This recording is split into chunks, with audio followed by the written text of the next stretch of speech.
munaasabad kooban oo loogu xusayay maalmaha xurriyadda ayaa waxaa lagu qabtay magaalada Kampala ee caasimadda dalka Uganda. wariyaha magaalada Kampala inooga soo warrama Shaafic Cismaan Cali ayaa faafaynta warkan inoo soo diray.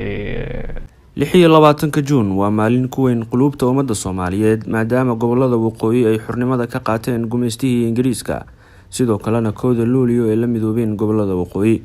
munaasabad lagu xusayay qiimaha ay leedahay maalmaha xurriyadda oo ay soo qaban qaabiyeen midowga ardayda qaranka Soomaaliyeed ee dalka Uganda ayaa waxaa ka soo qayb galay tiro kooban oo ah ardayda Soomaaliyeed ee dalkani ku sugan iyadoo aysan jirin dabaaldegyadii kumanaanka Soomaaliyeed looga bartay inay isugu yimaadaan sababo la xiriira caabuqa safmarka ah ee COVID-19. kulanka intii uu socday ayaa looga hadlay sidii ay mar kale u heshiin lahaayeen gobolada waqooyi iyo kuwa koonfureed waxaana sidoo kale looga sheekeeyay taariikhda soo jireenka ah ee maalmaha xurriyadda ay leedahay. dambeeyay Soomaalidu waxay isku dayeen markii haddana inay dib u sii wadaan halganka dagaalka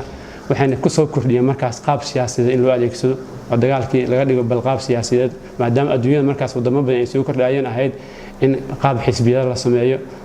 qaab dawladda la sameeyo nidaamkaas la aado marka xisbiyo dhanka waqooyiga xisbiyaha ka jiray iyo ururo u dagaalama halganka oo qaab dawladnimo goobaya dhanka koonfurtana sidoo SOL ayaa la aasaasay oo labadaba ka mideysnaayeen in xornimo Soomaaliya soo dhiciyaan. waa maalintii ugu horeysay oo la oran karo dal Afrikaan ay uu helo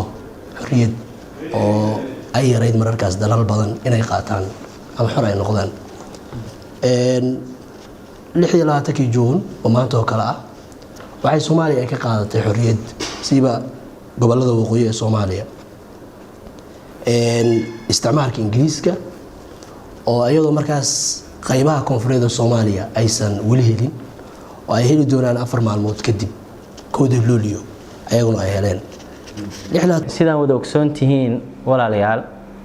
burburkii iyo dhibaatadii ka dhacday Soomaaliya 1991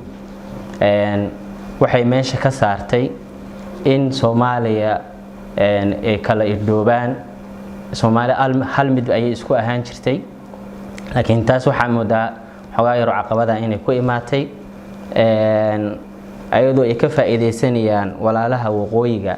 1991 dibtii ka dhacday koonfurta. gudoomiyaha midowga ardayda qaranka Soomaaliyeed ee dalka Uganda Cabdulqaadir Fiidka oo kulanka soo xiray ayaa sheegay inay muhiim tahay in la weyneeyo toddobaadka xurriyadda ummadda Soomaaliyeed. waxaan rajaynaynaa hadduu Ilaahay yiraahdo sanadaha soo aadan kooda Luulyo ama kooda July in mar kale aan dib u arki doono in markaasi goboladii waqooyi iyo koonfur ama Soomaaliya oo markaasi midowday hadduu Ilaahay yiraahdo maadaama anaga xilligaas aan runtii way joog aanan u soo ahayn oo aan jeelkii dambanahay kolley taad sidaan la soconana waxaa jira dab u heshiisiin ama dawladda hadda jirto hogaamiyo mudan Maxamed Cabdullaahi Farmaajo inay fureen albaabadii ugu macquulsanaa ee markaasi ama xal loogu heli karo in la isku soo dhawaado ama markaasi Soomaali ay midoobaan oo markaasi ay dib noogu yimaadaan walaalaheen gobolada waqooyi ama Somaliland.